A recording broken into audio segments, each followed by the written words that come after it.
Harihi Om Shri Gurubhyo Namaha. Om Vakratunda Mahakaya Suryakoti Samaprabha Nirvignam Kuru Me Deva Sarvakaryeshu Sarvada. Om. A warm welcome to all fellow seekers to today's session on Pancadashi by the great Saint Vidyaranya Swami. We are studying the seventh chapter titled Tripti Deepa Prakarana, implying that this chapter will illumine or enlighten us about Tripti. What does the word Tripti mean? Is it merely the English word contentment? Tripti is a deeply profound state of being where there is freedom from all types of pain, Sarva Dukkha Nivriti. It is also a state where we attain complete happiness, Purna Sukha Prapti. Therefore, studying and internalizing the wisdom of Tripti Deepa Prakarana will guide us to that state of Dukkha Nivriti and Sukha Prapti, that is, a state of Purnatvam or Jivan Muktihi. We started studying the text proper in the last class, covering verses 1 to 17. In today's class, we are going to study verses 21 to 36. Before we begin today's verses, I request Dr. Anupama Shetty to help us recap what we learned in the last class. Over to you, Anupama ma'am. Thank you, Panaga. Shri Gurubhyo Namaha. As Panaga just said, we are doing Panchadashi, chapter 7, called Tripti Deepa. Here is a quick recap of verses 1 to 17. Vidyaranya Swami here explains a thought-provoking mantra from the Brihadaranyaka Upanishad, mantra 4.4.12, which goes like this. Atmanam ched vijaniyat ayam asmi iti purusha kim icchan kasya kamaya shariram anusanjvaret. Essentially, it is Atma Jnana Janya Jivan Mukti or Tripti. Today's verses explain the first line, focusing on the meaning of the word Purusha. Who is this Purusha? Purusha is Jiva. How did this Jiva come into existence? Both Jiva and Ishvara are the reflected consciousness or Pratibimba Chaitanya. How is this reflection formed? It is formed from the original consciousness called the Kutastha here, which descends from the Paramarthika to the Vyavaharika level as Avatara. Who provides the reflecting media? Maya Jiveshau Karoti. How? Abhasena. That means Maya creates the Vyashti Jiva and the Samashti Ishvara. Ishvara creates this objective universe by Ikshana. This is a mental visualization of creation. Next is the formation of this reflection in the Sukshma Sharira called Anupravesha. With this, the Jiva manifests. And what does Jiva do with this universe? Jiva creates sorrow out of it with his Raga Dvesha, Kama Krodha, and so on. So, are we now dealing with three distinct entities, the Kutastha, Ishvara, and Jiva? If so, how do we remain as Advaitins? Remember, Kutastha is the only Paramarthika Satyam. Maya and Avidya are Vyavaharika Satya. Maya Pratibimba Vyavaharika Satyam is Ishvara, and Avidya Pratibimba Vyavaharika Satyam is Jiva, also called Purusha or the Chidabhasa. This Chidabhasa cannot exist independently because it is Mithya. It is of a lesser order of reality. Therefore, the Jiva should know the Kutastha as himself. Atmanam ched vijaniyat ayam asmi iti. So who am I? Am I the Jiva, the reflected consciousness, or Kutastha, the original consciousness? Each and every one of us, the Jivatma Purusha, are a combination of the Kutastha or Sakshi Chaitanyam, the intellect or mind in the body, and the reflection of this Kutastha called Chidabhasa. So, what do I mean when I say the word Aham? The word Aham has three meanings. First is the primary, the Mukhyartha, also called Vachyartha, and there are two secondary meanings, also called the Bhaga Tyaga Lakshyartha. When one becomes the reflected consciousness or Chidabhasa Pradhana, he is an Ajnani, a Samsari. Aham to him is an indistinguishable mixture of the original consciousness and the reflected consciousness. He does not know about the original consciousness. He remains entangled in the cycle of Punarapi Jnanam, Punarapi Maranam. In contrast, a Jnani is the OC or Kutastha Pradhana. The Jnani only uses the secondary meaning of the word Aham. He has Atma Anatma Viveka. In Laukika Vyavahara, Aham to him is the body-mind complex with Chidabhasa, and in Vaidika Vyavahara, Aham refers to the Chit. Remember, this is only an intellectual separation. The Jnani does Tiraskara, means he does Tyaga. He ignores the reflected consciousness, the Chidabhasa.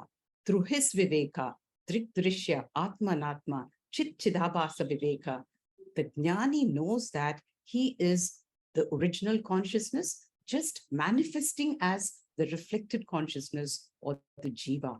This is what Krishna meant when he said, Mama eva amsha jiva loke jiva bhuta sanatana. The original consciousness and reflected consciousness are physically inseparable. Yatra yatra abhasa chaitanya, the jiva, tatra tatra adhara chaitanya, the kutastha. Hence, jivo brahma eva na paraha. In the words of a jnani, I, the original consciousness or kutastha, am the very substance of the reflected consciousness. I, the kutastha, have a mithya chidabhasa as my medium. My knowing faculty is an attribute of this chidabhasa, and hence it is mithya. The acquired knowledge is also mithya, and this mithya knowledge gives mithya liberation from samsara. But is this samsara mithya or satya? If samsara was satya, it would be eternal and it would never go away. But we now know that moksha is elimination of samsara. Therefore, it has to be mithya. Consequently, the departure of samsara is also mithya. This means that the liberation got by knowledge is mithya. So, are all our sadhanas, the Shravana, Manana, Nididhyasana, and so on, purposeless? No. Mithya liberation, although mithya, removes samsara, which is thankfully mithya. The cascade of mithyatam goes like this. I, the kutastha, have a mithya chidabhasa, which gives me mithya knowerhood, and this gives me mithya knowledge. This knowledge gives me mithya liberation from mithya samsara. Then what is satyam? The paramarthika drishti that I am the kutastha is the only satyam. Thank you. Thank you very much, Dr. Anupama. This is the essence of what we have studied from verses 1 to 17, where Vidyaranya Swami helps us to understand our true nature as a mixture of what he calls kutastha or the original consciousness, along with the reflected consciousness as chidabhasa. Because of our basic ignorance of our true nature, we identify with our limited body-mind complex and we suffer samsara. This whole chapter helps us to identify the cause of our suffering and how to overcome the suffering. What we have heard so far from Dr. Anupama is the fundamentals of Vedanta from Tattva Bodha. For those who felt there were a lot of terms, it is important to go back to Tattva Bodha, because if this understanding is clear, we can further work on this. Sadashiva Samarambham Shankaracharya Madhyamam Asmada Acharya Paryantam Vande Guru Paramparam. What a privilege to be able to study this advanced text, and thanks to these acharyas who have made it digestible. The objective is we have been studying Brahma Vidya for quite some time now. But can this knowledge transform our lives? That is how we are looking for. Namah Shri Shankarananda Guru Padambu Janmani Savilasa Mahamoha Graha Grasaika Karmani. A guru is not here to impart information. Information we can get from any amount of sources. In today's information age and in the internet, we have a lot of access to information. But whenever you are in the proximity of a guru, something catalytic, something of the experience, can I say, or the nature of the guru becomes transformed to us. That is why a guru makes such an important difference in a spiritual progress. What is the Eka Karmani? A guru who has realized his own full potential now is committed to help each and every one of us to see the same vision, Tat Padam Darshitam Yena. And that's why Eka Karmani, the guru's only job is to remove ignorance, which is the cause of suffering. And how does the guru do that? Engages in a process of self-inquiry. What Dr. Anupama said, who am I? That is the most important inquiry to be done. Because if I do not know who I am, I identify with the Chidabhasa. The Chidabhasa is limited. And because it is so limited, I have avidya, kama, karma. And whenever I do karma, the whole cycle of punarjanma, and we are caught. Now let us escape from this cycle. And to do that, the 7th chapter of the Tripti Deepa is 298 verses explaining one profound verse of the Brihadaranya Upanishad, Atmanam Ched Vijaniyat. Ayam Asmiti Purushaha. Ched means if. If the Purusha, all of us, are able to understand our true nature as Atma, how Ayam Asmi Iti, just like I know I am this body, with the same amount of confidence, if I'm able to live my life, I am Atma, then my life is transformed. I know no longer, there is no more avidya, there is therefore no kama, and there is no karma. No karma in the form of kimichan kasya kamaya. There is no object to be desired, and there is no desirer in me. And when there is nothing to be achieved, what is there to be done? Shariram anusvam jvared. I'm not going to suffer with my body. So that is the meaning of this beautiful mantra. I'm going to emphasize again what Dr. Anupama said in the first 17 verses recap. The whole question that we need to discover is, who am I? As Bhagwan Ramana said, Nan Yar. For transaction purposes, that is from the time we wake up till the time we sleep, we function through the body-mind complex, which is Anatma. But this body-mind is enlivened by a spiritual principle called Atma.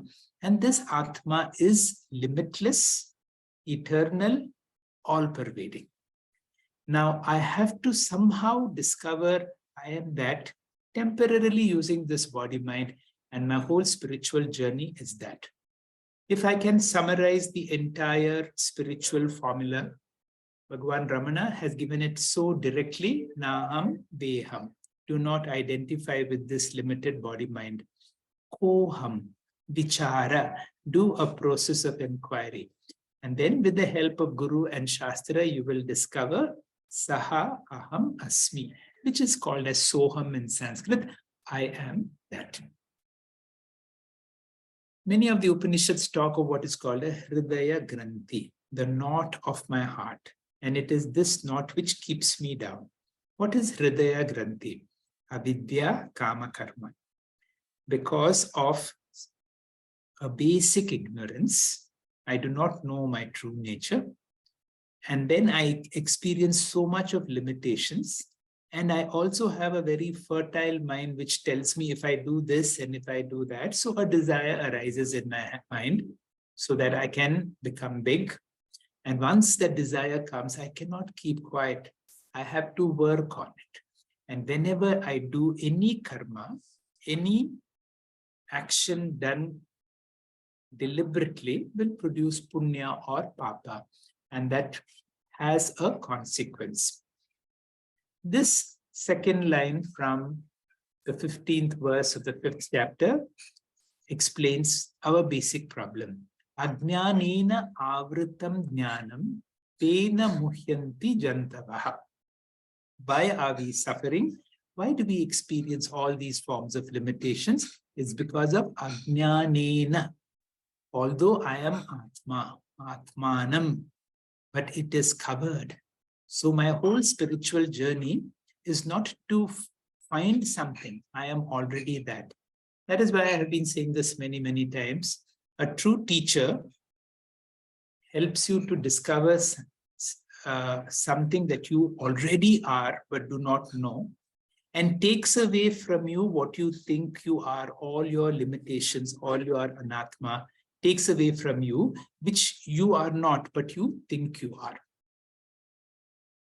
So this is the aim of all Vedanta. We have to train our minds to claim the Atma as the real I. This body-mind is very important because it is this body-mind only which helps us to get to moksha. That is why we need to nurture our bodies and mind till this one purpose that we are able to achieve, Parama Purushartha. And if that happens, then help others to achieve that. How do I go about my life? Remember, our body-mind is only a role, and this world is only a drama. It provides a stage for us to perform. Now, when we are studying Pancadashi, Tripti Deepa, this is an opportunity for us to make a big jump from Jnanam to Jnana Nishta, from Asti to Asmi, from Brahma Asti to Brahma Asmi. Initially, our knowledge is Paroksha. It is remote. I know Brahman is Satyam, Jnanam, Anantam, and so on. Brahman can never be a pratyaksha object. Brahman is a prameya. It is beyond all my sense organs. Why? Because it is not an object of my experience. So pratyaksha can never come in the Brahma Vidya. But the only way is through a mirror to discover I am that. And that is what is called Aparosha. So this teaching happens in two types of spiritual statements. One is called Avantara Vakya. Whenever the teacher makes a statement like Satyam, Jnanam, Anantam, Brahma from the Taittiriya Upanishad, these are called the intermediate verses which prepare you. And then there is a certain sub-classification. Those which talk about the nature of Brahman directly, or these are the Sakshat Vakya. Then there are some verses which say what Brahman is not, like Neti Neti. These are the two forms of Avantara Vakya. We have heard of these Mahavakya, Prajnanam Brahmam, Aham Brahmasi, Tattvamasi, Ayamatma Brahma. These are called Mahavakyas. So our whole journey is Paroksha Jnanam or Brahma Asti to Aparoksha Jnanam, Brahma Asmi. This is the role of a guru. Systematically and properly communicate through Shabda Pramanam. Initially, we will learn Paroksha, that Brahman is there. But during the course, we will discover that Brahman is not somebody somewhere, but it is my true nature. Today, we will study another set of selected verses. And in the process of these verses, let us come to the same understanding. The opening two verses 21 and 22 will be by Shiv Kumar. Shiv, please. Hari Om, Shri Guru Bhyo Namaha. You have already heard from Dr. Anupama and Dr. Timmappa sir who explained about the Brihadaranyaka Upanishad mantra, based on which many of the discussions happen in this chapter. The first line in that mantra says, I am Asmi Iti. That is, this Kutastha Chaitanya I am. The Purva Pakshi objects to the use of the word I am, which means this, this is a word which is normally used for things that are directly experienced and which are in front of me, like my glasses or a pen or etc. Then how can one use such an expression for Kutastha Chaitanyam, which is not an object directly in front and experienced by me? Vidyaranya, answering this question in this sloka, he says, Atma or Kutastha Chaitanya is not an object in front, nor it is directly experienced as an object, but it is sada aparokshayataha. That is, it is directly and continuously experienced as the very subject I. And therefore, there is nothing wrong in using the expression I am for Kutastha Chaitanya, which is self-effulgent and self-experienced. I would like to remind three important terms which Dr. Timappa sir has already mentioned. One is pratyaksha, pratyaksha is that which is directly experienced by our sense organs. It is the first-hand knowledge. Paroksha is the comprehensible knowledge, like knowledge of far-off places, things, which are not normally experienced personally, but perceived and communicated by others. Remember the example of far-off Badri, which Dr. Sir had told us earlier. Aparoksha is that which is neither directly or indirectly perceived by anyone at any time, being beyond mind and senses. It is incomprehensible. Hearing that that Kutastha Chaitanya is always directly experienced as the subject, the Purva Paksha comes with a series of questions based on the second line of this shloka, which Vidyaranya answers in the next 22nd shloka. The 22nd shloka is containing answers to the questions of Purva Paksha. Swami Paramarthanandaji formulates these questions based on the answers in this shloka. They are, how can you talk about Ajnana, ignorance of Kutastha, when it is directly ever experienced and known to you? If ignorance, the second question, sorry, if ignorance of Kutastha is never possible, you cannot talk of knowledge of Kutastha. The third question, Kutastha is neither a remote nor a close-by object. We cannot talk about Paroksha Jnana of Kutastha. Fourth question, since there is no possibility of Paroksha Jnana, you cannot talk of Aparoksha Jnana also. Being ever aware and directly experiencing Kutastha Chaitanya as the very subject, we saw that Kutastha Chaitanya is ever experienced subject I. Vidyaranya says that the pairs Ajnana Jnana and Paroksha Jnana, Aparoksha Jnana, both are very much possible when it is concerning to Kutastha Chaitanya, even though it is ever experienced directly as the subject. He illustrates the proof through the story of the 10th man, a well-known story and often quoted in Vedanta. The story goes like this. 10 disciples decide to go to a village fair with the permission of their guru. One becomes the leader, taking the responsibility for their safety of the safety of the group. As they approached the river, which they found is in Spade, they found that the boat and the boatmen were not there. But eager to attend the fair, they nonetheless decide to cross the river. After crossing, the 10th boy or the leader, wanting to make sure all of them have crossed safely, he made everyone stand in a line and he counted only 9. Fearing the 10th man to be lost, they started searching for the 10th one, without realizing the leader himself is the 10th. They got worried and started weeping. Just then, a learned person comes there and inquires the cause for the problem. After the leader narrates the story of losing the 10th man in the river, the guru, realizing the situation, assures and gives them the indirect knowledge. That is, that the 10th man is somewhere around them and makes them stand in front of him. Then the guru calls the leader to count again. After that, the guru says, Dashamaha Tvamasi, Tattvamasi, the 10th boy you are looking for is yourself. And when this was revealed, the 10th man gained Aparosha Jnana of himself, that he is Dashamaha Aham Asmi. The leader's first knowledge is Paroksha Jnana of Dashamaha Asti, the 10th man is there.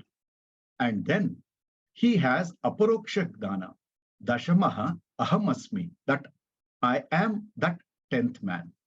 Hence, all these being possible in the case of Dashama, the same is possible in the case of Kutastha Atma also. Friends, the story of the 10th man is extremely important, and based on this story, in the shlokas to follow, Swami Vidyaranya is going to explain and elaborate the 7 avasthas that an individual goes through, an important understanding which will help us evaluate where we stand and what is our next milestone towards moksha. Hari Om, Shri Gurubhyo Namaha, Shri Krishna. Thank you very much, Shiv, for giving us a very nice explanation of these 2 verses, which is trying to help us to move from Jnanam to Jnana Nishtha. Throughout, even in the last class and in today's set, you will have a person called a Purva Paksha, a person of the opposite party who questions our Siddhanta. And the question that he is asking is, you are using this word, ayam. Ayam means something very close to you. Now, Atma is not something close to you. Atma is you. And when something is very close to you, how can you use the word ayam? And therefore, if you do not have, so there are a series of questions. Ayam is used for something which is directly experienced. Our Atma is Kutastha Chaitanya, which is not an object. And therefore, Vidyaranya has to explain. And the explanation comes from the Dashamaha story. This has been explained many times and will be explained many times. But all of us students of Tripti Deepa, I want you to use the story in your own life. Now remember, all the boys were very agitated because they assumed one of them was missing. So they did not know who that person was. And when the teacher comes and says that the 10th man is existing, all the time they were that. That person was already the 10th man. So that means it is possible to have ignorance of something that is always manifest. For example, my Atma is always there. And yet, because of Ajnanena Avritam Jnanam, I may not have knowledge about my true nature. And because I do not have knowledge, I can have ignorance also.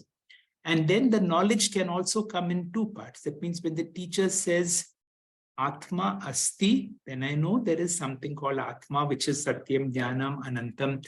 And then when the teacher does a certain prakriya and tells you Tattvamasi, then I can. So all these 4 words are possible. So what are the 4 words? Can you have ignorance of Kutastha? Certainly yes. Can you have knowledge of Kutastha? Certainly yes. Can you have Paroksha Jnanam of Kutastha? Certainly yes. Can you have Aparoksha Jnanam of Kutastha? Certainly yes. The Purva Pakshi's question is also very relevant. How can you not be aware of your something that is always manifest? Example, the 10th man. So the 10th man story helps you to understand. We will proceed to the next two set of verses and will be explained to us by Vasanta. Vasanta, please. Hari Om. Sri Gurubhyo Namaha. In the Tripti Deepa verses, Vidyaranya uses the 10th man story to brilliantly make us understand each of the 7 steps towards spiritual evolution. In verses 26 and 27, Vidyaranya explains the Paroksha Jnanam and Aparoksha Jnanam stages and the resulting Shoka Nivriti and Tripti stages too. Verse 26 says, Namruto dashamostiti shrutwapta vachanam tada parokshatvena dashamam vetti swargadi lokavat. The meaning is, hearing from a trustworthy person that the 10th person exists and is not dead, the student leader knows indirectly that the 10th person is still there, much like he knows indirectly that heaven and other lokas exist. Now, the student leader has counted all the students in the group several times and found only 9. His ignorance has kept him from seeing the 10th man, almost like covering up the 10th man. He has now started projecting that the 10th man is dead and so is full of grief. As he prays in desperation, his prayers are answered in the form of an approaching holy man. Hearing his story, the holy man reassures the leader that the 10th man exists and is not dead. This reassurance from a trustworthy person is indirect knowledge or Paroksha Jnanam to the student. He knows that the 10th man is still alive, but at this point, he's still unable to see the 10th man and presumes he is far away. This Paroksha Jnanam is similar to a devotee knowing that heaven exists, but not seeing heaven himself. Here, the holy man tells the leader that the 10th man is very much alive. Similarly, when a guru tells the leader that a student that there is Brahman, the Brahman and the student presumes that Brahman is outside of himself, and he has to search for Brahman. To reiterate this 4th stage of Paroksha Jnanam is knowledge gained from a trustworthy source and not something that is based on self-experience. Now on to verse 27. Tvameva dashamos siti ganayitva pradarshitaha aparokshataya jnatva krisyatyeva na roditi. After being shown through counting that you are the 10th man, the student leader directly understands that he is the 10th man. Having understood this, the leader stops crying and rejoices. The student leader gains relative peace of mind when he obtains Paroksha Jnanam that the 10th man is alive. The holy man then asks all the 9 other students to join the leader, and he counts them.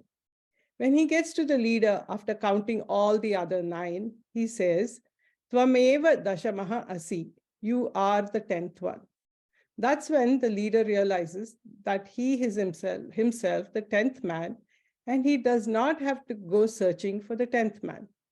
This is Aparoksha Jnanam, or direct knowledge, because the leader observes the holy man counting the students and conclusively showing him that he is the 10th person. The leader has been the 10th man all along, but it takes the holy man's counting for the leader's veil of ignorance to be removed and for him to understand that he himself is the 10th man. The leader has to first drop the notion of the loss of the 10th man, and only then is he able to discover that he himself is the 10th man. As a corollary, it is the dropping of the notion that Brahman is something outside to be found, and the acceptance that I am Brahman, Aham Brahmasmi, that is Aparoksha Jnanam. Once the leader obtains this Aparoksha Jnanam, he is relieved of his grief. This is the Shoka Nivriti stage. As the leader rejoices with relief, he becomes content and reaches the Tripti stage. The eagerness to find Brahman is replaced by the peace and ananda of being Brahman. This is called Jignasa Nivriti. These are the 7 stages in the search of Ananda, which culminate in the realization that I am Ananda. In verses 3 to 28, Vidyaranya gives a brief commentary on verse 4.4.12 of Brihadaranyaka Upanishad. He explains that Atma or Kutastha Chaitanya is a Nitya Aparoksha Vastu, meaning that Atma is ever directly experienced by everyone. This leads to 2 doubts that he clarifies using the Dashamahatvam Asi story. Now, the first doubt, how can one talk about Jnana and Ajnana of an ever experienced Atma or an ever known Atma? The 10th man was always the 10th man, but his ignorance made him unaware. Similarly, even though Atma is ever experienced, ignorance can cover this Jnana and lead to Ajnana. The second doubt, if Atma is directly known, how can you talk about indirect knowledge of Atma? The 10th man was always the 10th man, but his ignorance made him unaware. It took the indirect knowledge, Dasamaha Asti, to first calm his mind down and make him receptive to direct knowledge. Only then could the holy man help the 10th man experience the fact that he was the 10th man and tell him, Dashamaha Tvameva Asi. So, indirect knowledge of Atma can be a stepping stone to direct knowledge of the ever-present Atma. Hari Om. Thank you very much, Vasanta, for giving an explanation of these 2 verses and what do these verses actually say. Again, very, very clearly explained. We will now understand the 2 important steps. What is this Brahma Asti to Brahma Asmi? Initially, the Guru comes and says that the 10th man is not dead, he is there. So after hearing this, we will get an indirect knowledge, just like the scriptures talk about heaven, or if I have not been to Kailash, Manasarovar, Badri, Niagara Falls, I have some knowledge, but I have not experienced it directly. This indirect knowledge is called Aparosha Jnanam. And then the teacher makes you count. And when they make you count in this example, this is a certain prakriya. And through this prakriya, the student will get from Paroksha Jnana to Pratyaksha Jnana, not Pratyaksha, Aparoksha Jnana. So initially, the teacher has to make the mind of the students quiet and ask them to stand in a line, make them count. Now you have discovered 9 persons. Who's the 10th man? The 10th man is none other than you. And once he knows that, he rejoices and he is free from sorrow. So this whole journey is going to be elaborated in so many words until we discover our true nature as Brahma, Asmi, Asti to Brahma, Asmi. The next set of verses 28 and 29 will be explained by Dr. Asha Naik. Madam, please. Om Gurubhyo Namah. Jai Gurudev. So today I'm going to talk about Shloka 28 and 29. There is a lot of repetitions because everybody is going to explain 10th man story. It is like when we are taught to learn swimming, how much ever they tell you that you can float, that is a natural response to float. But we don't believe till we float ourselves. Or when we're learning cycles, we balance and somebody tells, no, you can balance yourself. Unless you balance without help, you don't, believe. So same way, from Brahma, Asti to Asmi, we will not believe unless we realize. And for that, our Guru is going to take 4.5 months and keep repeatedly telling till we go there. So This sloka tells us about a human personality and spiritual quest with the seven state of individual. So previous slides. Uh, the shloka 28 is Ajnana Vritti Vikshepa Dvividha Jnana Triptaya Shoka Pagamasayyate Yojaniya Chidatmani. Next slide. The word meaning is Ajnana is ignorance, Vritti is veiling, Vikshepa is projection, and Vividha Jnana is two kinds of knowledge, and Triptaya is satisfaction. Shoka Gama is cessation of grief. Itye is thus these. Yojaniya should be applied to our personality. Chittamani in the case of self-knowledge. So the next slide, sir. So the meaning says is seven stages can be attributed in the case of above example, and that is 10th man, ignorance, veiling, projection, and two kinds of knowledge, cessation of grief, and the same should be applied in the case of self-knowledge. Next slide, sir. So here the story of the 10th man, which already Shiv Kumarji explained. So they go taking you Guru's permission across the river, and while coming back, it rains so heavily, and so they have to take each other's help and come back in swimming. So next slide, sir. So here, what happens is Ajnana explained they have come back already. So he says, I don't know the 10th man, says 10th man. This is the ignorance.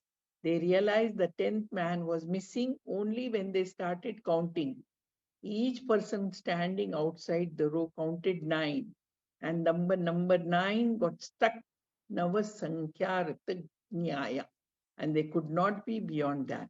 So this happens whenever we are arguing somebody, we never see their point of view. Or if a spectacle is on our head or something is in front of us, we go on searching everywhere and we never see that. This happens to us, all of us time, at least once in a time. So preoccupied, prejudiced, or opinionated mind with fixed ideas can never see the truth. Interestingly, 10 got deluded just as almost in the world do. So we often forget to take account of most important factor in life. We take the most obvious for granted, and that causes a problem. Ignorance of who we are and what we are is we do not know. It is easy to see others, but not oneself. Next slide. So next slide, the state of veiling, Avarna. I don't see the 10th man, so he's not there. If he's not there, then he has not come with us. Ignorance itself creates veiling about the truth. Interestingly, none of them recall how he looks also. So Shri Gurudev called this state is non-apprehension of the truth. Next slide, sir. This is state of superimposition, Vikshepa. Non-apprehension creates many misapprehensions or superimposition. This superimposition we can compare with the snake and rope story. The rope we think as a snake. So here the 10th man must have drowned in the river, or our friend is dead. What will he tell our Guruji? How can we see his parents? And how will they feel? Interestingly, none of them know who the parents are, who is the 10th man. They grieve, lamented over the loss of 10th man. This is called Vikshepa. Next slide, sir. So the state of indirect knowledge is Aparosha Jnanam. The wise man smiled with compassion and assured that the 10th man was not dead. They listened to his word with faith and concluded that if he says 10th man must be alive then, or he must have gone across the river and somewhere which this wise man would have seen.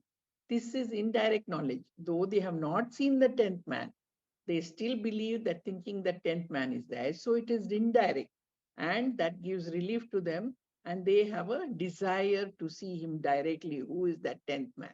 So this is indirect. Next stage, state of a direct knowledge. Here one why, that is Aparoksha. What the wise man made them count again and realize, they say 1, 2, 3, 4, everybody starts counting. And after 9, the Gurudev or the wise man says, count yourself. This is the 10th man, and this is Aparosha Jnana. I always was there, even when I was not knowing, not seeing, weeping, indirectly knowing. Also, I was there. Direct knowledge leaves no scope of doubts. Maybe he was dead or lost or missing, like that. So, this is how it is told from Brahma Asti to Asmi. I am Brahman. And this is what Guru will tell, but we don't believe, but we have to keep working on ourselves till we say, I am Brahmasmi. Next slide, sir. So because of that state of without sorrow, Soka, with direct knowledge, all worries, sorrow, fears, laminating cease completely.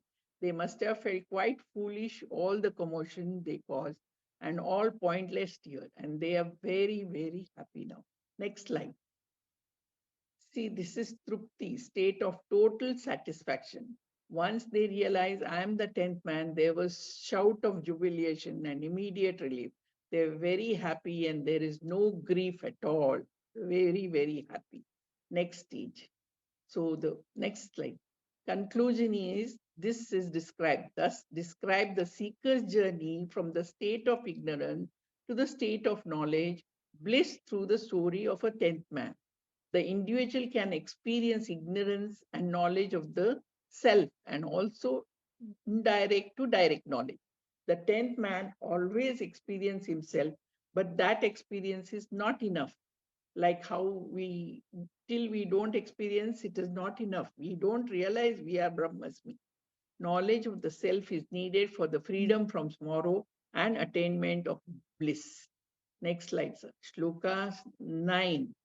It goes like the samskara sakta chitta sansachidavasam kadachan swayam prakasha kutastam swatatvam naiva vetayam.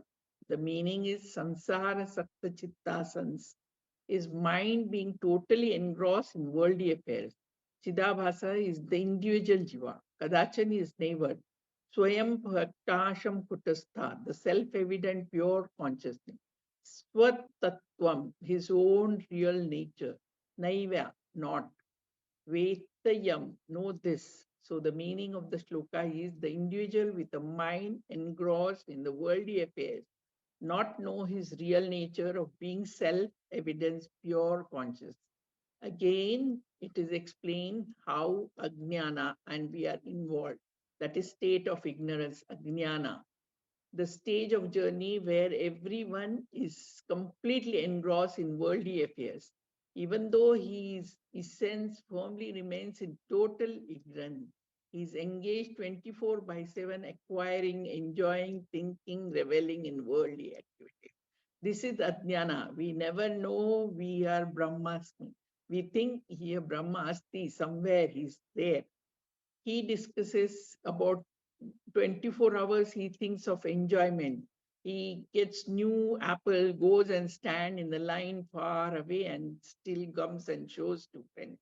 Even different cars he wants to show off. This is the enjoyment and a complete sansari. Never realizes that he is Brahman himself. This is how the next all 6 stages will be explained by other speakers. Hari Om. Thank you very much, madam, for explaining these two verses very nicely, the course of the 10th man story. And when we don't know our true nature, what happens? The next set of verses will be explained by Chaitanya. Chaitanya, please. Om Shri Gurubhyo Namaha. Through the 10th man story, Vidyaranya Swami brings out the 7 stages of spiritual evolution that one goes through, from ignorance to moksha. Verse 29 dealt with Ajnana, being ignorant about the nature of one's true self. Now in verse 30, Swamiji says the next 2 steps, Avarna and Vikshepa, arises due to ignorance or Ajnana. So what is Avarna? Avarna is a covering or veiling of that which you want to see. So in the case of the 10th man, The one they were looking for was obscured by ignorance. Similarly, we are ignorant about our true nature because of Avarna. But we should be aware that this veiling is partial. The one you are seeking is partially known and partially unknown. Why? Because if it is completely veiled, then there is no issue. Take the example of the rope snake. If you are walking down the road and it is pitch black, then you will not see the snake and you will not mistake the rope for a snake. So mistaking a rope for a snake will happen only when there is partial light. You know something is there, but its nature or swarupa is not known. It is obscured. In the same way, you know you are conscious and the existence of Atma is known to you partially, but its nature or swarupa is obscured. This is Avarna, which makes you ignorant about your true nature. Now, because of this partial veiling comes the next step, Vikshepa or projection. Because the rope is partially obscured, you can project the snake on the rope. Because the Atma is partially known, you are able to project everything. I am the mother, father, husband, wife. I am sad, I am happy, etc. These are all examples of Vikshepa. So Avarna and Vikshepa go hand in hand. Therefore, in verse 30, Swamiji says, Na bhati na asti kutastaha iti vakti prasangataha karta bhokta aham asmi iti vikshepam pratipadyate. This kutastha or unchanging consciousness is our true nature. But because of avarna or partial ignorance, we say na bhati. This consciousness or kutastha is not experienced at any time or place by me. It is na asti. It does not exist. And iti prasangata vakti. And he denies its existence even when there is a discussion on this context. This is avarna, or as Swamiji says, expressed ignorance. Therefore, you know you are conscious, but you do not know the nature of your consciousness as it is unchanging. Because of this partial covering, we think ourselves as karta, bhokta, aham iti, aham asmi iti. I am the doer and enjoyer of experiences and engaged in all kinds of worldly activities. Because of this, we suffer. So due to avarna, one says, I am not kutastha. And when our true nature as kutastha is veiled, then it leads to the next step of vikshepa or projection. So Swamiji says, vikshepam pratipadyate, establishing ourselves as karta and bhokta. So because of avarna, we are projecting the attributes we are projecting the attributes of the body and mind onto the consciousness. But according to the laws of Vedanta, the attributes of the body belong to the body. The attributes of the mind belong to the mind. None of the attributes belong to consciousness, but due to avarna and vikshepa, we superimpose these attributes on the consciousness. Then how do we remove this avarna and vikshepa? Swamiji says it can be done first through indirect knowledge, which is called as Aparosha Jnanam. Like the 10th man is told that the one you are looking for is here now. In the same way, you hear that Atma is Satchidananda. You gain this knowledge first as information of Aparosha Jnanam, indirect knowledge. Then this Aparosha Jnanam gets converted to direct knowledge or Aparosha Jnanam. So in the verse 31, we see an analysis of Paroksha and Aparosha Jnanam. The verse goes like this: Asti kutastha iti adau paroksham veti vartaya paschat kutastha eva asmi iti evam veti vicharataha. The first line of the verse describes Paroksha Jnanam and the second line Aparoksha. The verse says Asti kutastha ityado. The fact that the unchanging kutastha exists, paroksham veti, one knows indirectly. And how do we know it? Through vartaya, or information from our scriptures and teachers. This is indirect knowledge that we receive. But does this Paroksha Jnanam, this information, put an end to our suffering? No. Why? Because this information is remote. And so it is a third person knowledge. Therefore, this Paroksha Jnanam is not enough. this knowledge has to be converted to Aparosha Jnanam or direct knowledge, which is in first person. So Swamiji says, Paschat, later, convert by saying, Kuthastha Asmi Eva. I am the unchanging consciousness alone. Notice, initially this verse says, Kuthastha Asti. It is in third person, indirect knowledge. Now it is saying, Kuthastha Asmi. It is me, I, in the first person, that is direct knowledge. Iti evam veti. This one knows I am this unchanging Kuthastha. But how do you convert this? Through vichara, through inquiry. And inquiry into what? If we inquire and go deeper into the scriptures, we'll still get more information, more indirect knowledge. It is still paroksha, jnanam. So if we want to convert indirect knowledge to direct knowledge, then you should do it in the right place. That is because aparoksha jnanam is about me, I. So the vicharata, the inquiry, the further level should be of self-inquiry, inquiry into one's true nature. So we have to move from Shastra Vichara to Atma Vichara. This indirect knowledge gets converted into direct knowledge through Shravanam, Mananam, and Nididhyasanam.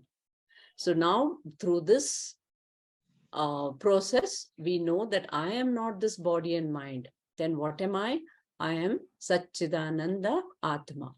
With that discovery, sadness and suffering goes away and you discover yourself to be Tripta or content, full and complete. So Shoka Nivriti and Tripti is attained. Hari Om, thank you. Thank you very much, Chetana, for another clear explanation of the next set of verses. We have heard this phrase, the woods are lovely, dark and deep, but I have promises to keep, and miles to go before I sleep, and miles to go before I sleep. And we appreciate that as our nature, you know, I have so much to do, I am so busy. Now, when a person does not know his true nature, and we do not know we are Kutastha, we identify ourselves with the Chidabhasa. It means there is a certain covering that happens. And this covering makes us feel, I am a karta, I have so much to do. And here Vidyaranya says this false notion of being a karta and being a bhokta is Vikshepa. Now, our further journey, as we have repeated so many times, is to get knowledge initially indirectly. Through Avantara Vakya, when you go to the scriptures and the teacher, we learn there is something called the infinite principle, the God principle. Until we discover in this chapter or in this study of Advaita Vedanta that there is something extraordinary in me. My body mind is so ordinary, but in me there is some enlivening principle. Can I understand that nature? Can I claim that too by myself? That is what is called Brahma Asti to Brahma Asmi.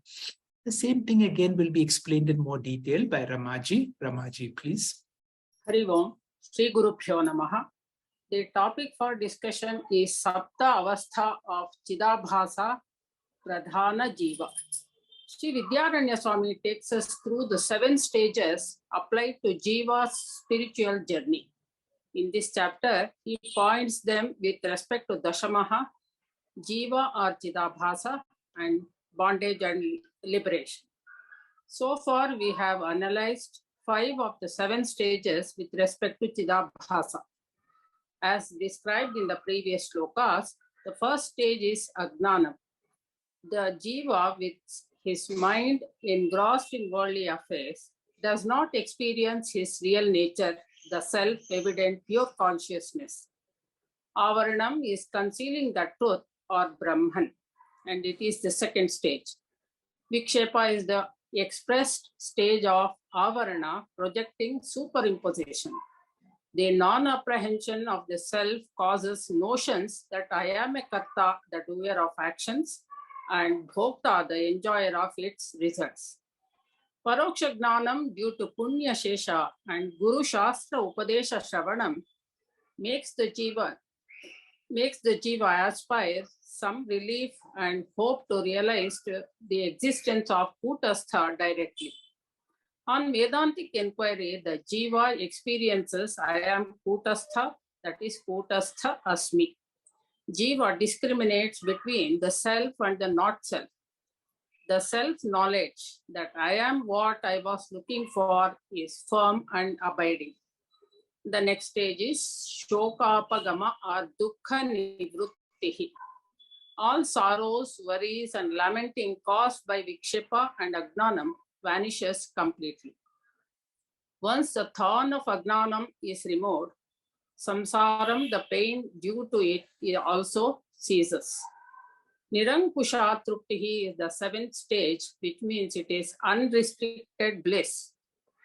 End of sorrow resulting in the experience of infinite bliss, which is our true nature. And the jiva hrushyati, that means rejoices, total fulfillment. An enlightened person will no more feel that he is the karta or the bhokta. With this conviction, his grief comes to an end. Krutakrutyam, prapta-prapyam, gnata-gneyam are the three qualities of an enlightened person. Krutakrutyam, that is, I have done what needs to be done. Prapta-prapyam, that is, achieved what has to be achieved. And gnata-gneyam is to know everything that is to be known. Iti tushyati eva. I have enjoyed what is to be enjoyed. This is the kind of threefold satisfaction arises after the jiva experiences Kutastha directly. Shlokas 34 and 33 says that the Chidabhasa is a combination. Generally, the Chidabhasa is the combination of the original consciousness, reflecting medium, and the reflected consciousness. These seven stages belong to Chidabhasa and not to Brahman. That is, the Ajnanam, Avriti, and Vikshepa are the three stages that cause bondage, and the remaining four are the stages of gradual liberation. These seven stages are further reflected upon in the verses to follow. In the verse 35, Sri Vidyaranya Muni indicates Vichara Prak Abhavaha. The prior absence of self-inquiry is the main cause of ignorance and indifferent behavior towards the truth. It is experienced as na janami, I don't know, and it is called Ajnana. The second stage is Avarna. It is the clear expression of one's ignorance regarding Kutastha. The two types of Avaranas mentioned in scriptures are Asatva Avaranam and Abhana Avaranam. Denying the existence of anything is that is na asti, is Asatva Avaranam, and the thing I don't know, that is na bhati, that is Abhana Avaranam. And in the next sloka, it says Amarga Amargena Vicharya. That is Amarga Vicharya means erroneous thinking leading to wrong conclusions such as Kutastha does not exist, that is Kutastha na asti, and it is not experienced by me, Kutastha na bhati. This is the argument of the Ajnani Jivas as they ignore and misinterpret the scriptures. As a result, Viparita Vyavahrutihi, one engages oneself in wrong actions, such as in the case of the 10th man, the disciples hitting their heads against a wall and causing them to bleed. In the case of jivas, it is intense activity in the world, that is outward movements towards objective pleasures is the vikshepa. It is mentioned as avrutehe karya, that is the cause. It is caused by the avarana, the veiling, that is prior to the arising of the discriminative knowledge. Inquiring in an improper method leads to Ajnana and Vikshepa, and it is explained in the next verse. Hari Om, Shri Gurubhyo Namaha. Thank you very much, Ramaji, for another nice explanation of the next set of verses. Few things more we have learned about what is this thing called Avarana. Avarana means covering. Two new terms for us, because as we learn, we'll get new terminology. Now, I am Brahman. That is knowledge. I experience the Brahma Tattva or Atma Tattva in knowing that I am conscious, I am existent. Now, if I do not know I am Brahman, that is called Sattva Avarna. And if I do not know that I am alive because of Brahman, that is called Bhana Avarna. These are two terms that we need to note. That was explained very nicely by Ramaji. We will have one Gita verse in each class, and we will have Shiv Kumar tell us what is his favorite Gita verse. Shiv, please. Hari Om Shri Gurubhyo Namaha. The verse that I have chosen is the 5th verse from the 6th chapter. Uddaret atmanatmanam atmanam avasadayet atmaiva hyatmano bandhuratmaiva ripuratmanaha. The meaning of this direct transliteration is one should uplift oneself by oneself. One should not lower oneself, for the self alone is the friend of oneself. The self alone is the enemy of oneself. Friends, we will all of us will have passed through in different phases of our lives, thinking that destiny, fate, or prarabdha karma alone is the cause for the state of our life and fortune. This verse explains this all. This verse is an open declaration of Lord Krishna that the possibility, potential, and resources to strive for and achieve self-elevation are available in adequate measures within all of us. The bodily limitations of lower self are nullified the moment we tap into this inner potential to attain whatever we aim to achieve. It is true that prarabdha karma, whether punya or papa, is responsible for the current body, life, and its influence on our destiny. But it is not the only factor. Here, Bhagavan is introducing another important discipline, which is self-effort, free will, or prayatna. Human beings are blessed with free will, which is absent in other animals. No doubt, our upbringing, the circumstances, etc., are contributing factors. But none of this can take away the intrinsic potential in every one of us in carving out our own future. The triad, the doer, the enjoyer, and the sufferer is a product of ignorance of the ultimate truth. We should strive to become a karma yogi, as we have learned in the previous class. This alone will determine the outcome. Next slide, sir.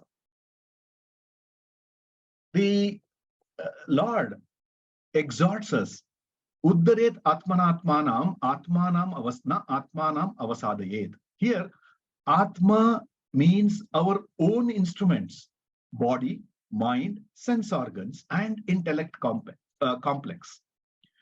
Every sense organ, mind, and body should be healthy and function in a concerted and well-coordinated manner for intellectual clarity of our life's goals. First, we must refine our sense organs and then develop a restraint over them. We must integrate the body with the help of the body itself. Refine our mind with the help of the mind. Refine our intellect with the help of the intellect. Integrating the instruments with the help of the very instruments themselves is Atmana, Atmanam Uddared. This integral process will help.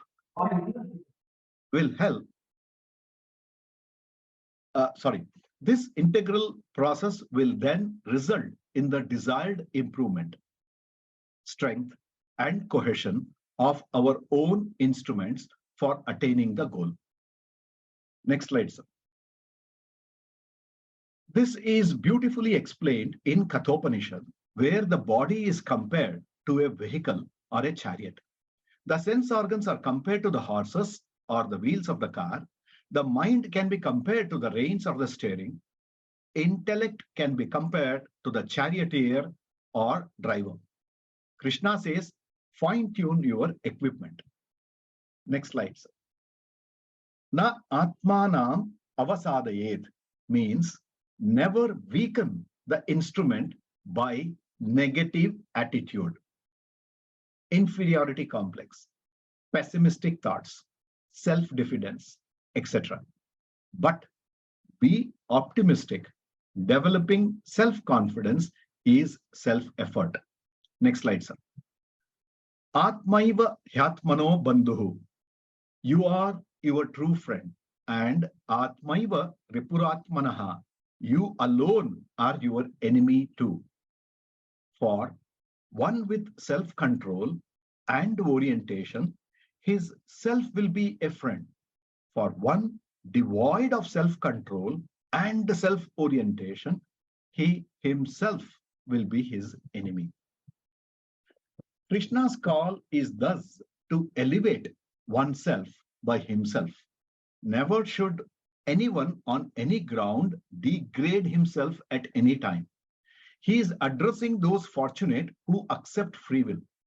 This exhortation for self-effort and self-elevation is in continuation to Krishna's teachings in the earlier chapters of Bhagavad Gita.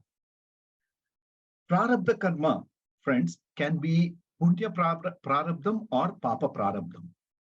Punya prarabdha karma will influence the mind of the person in such a way that he will realize and use his free will, and he will not allow destiny alone to determine his future.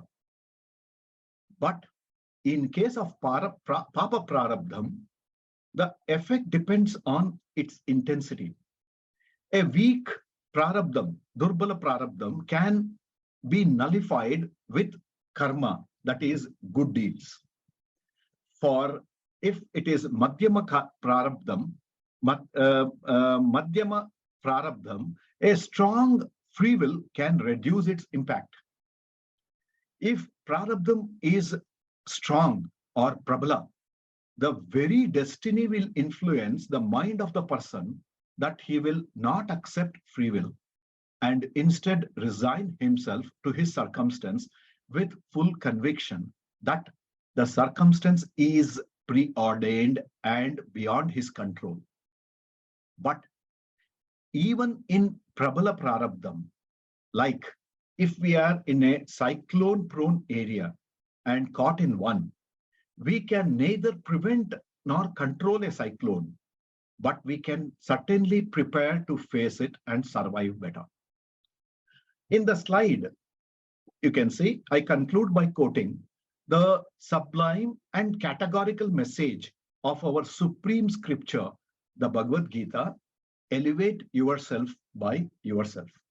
The Bhagavad Gita beckons us to improve ourselves, raise yourself by yourself. Do not let down yourself by yourself. It is the self that gives respect to the self, and it is the self that deceives the self. Yourself is your friend, yourself is your enemy. We can choose. It is you who need to decide whether to raise yourself or let yourself down. Hari Om, Shri Gurubhyo Namaha. Thank you, Shiv sir, for reminding us of a wonderful Gita verse. Our gratitude to all our speakers and Dr. Hegde sir for explaining the different aspects of Pratyaksha, Paroksha, and finally Aparosha Jnanam using the 10th man story. Panchadashi will take us from knowing Brahma Asti to us exclaiming Aham Brahmasmi. Sincere thanks to all our viewers for joining us in this spiritual quest. This is an advanced Vedantic text, so we request you to stay with us through these classes. Please join us on 14th August at 6:45 p.m. as we study the next set of verses. Om Purnamada Purnamidam Purnat Purnamudachyate Purnasya Purnamadaya Purnamevavashishyate. Om Shanti Shanti Shanti. Hari Om Shri Gurubhyo Namaha. Hari Om. Thank you.